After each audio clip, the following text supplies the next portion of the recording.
2 squared meter. Hello anak. Hello po Nay. Kamusta ka na pag-aaral mo? Ito po Nay, nagre-review kasi last exam talaga ngayon.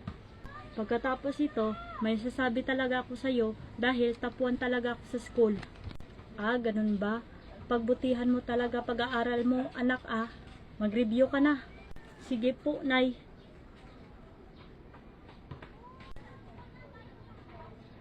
Nay, may good news ako. Ano yun anak?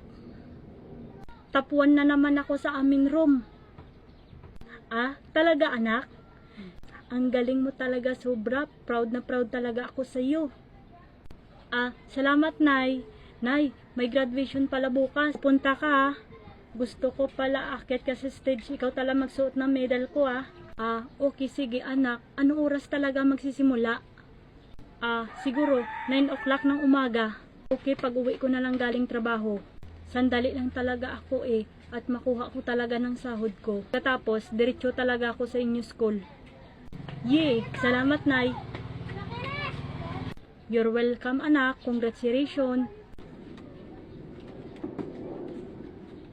Hello po Nay. Hello anak. Hello po Nay. Nasaan po kayo? Malapit na magsimula. Okay, sige anak, papunta na ako. Okay, sige, mag-iingat kayo Okay, sige anak.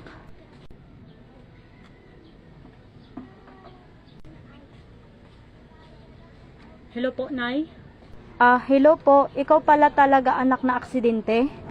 Aksidente? Sino po ito? Ikaw ba may-ari ng cellphone nito? Opo, ako nga po. Ikakalungkot mo, naksidente talaga yung nanay mo. Sinugod ko talaga sa ospital, hindi talaga naabot. Ina!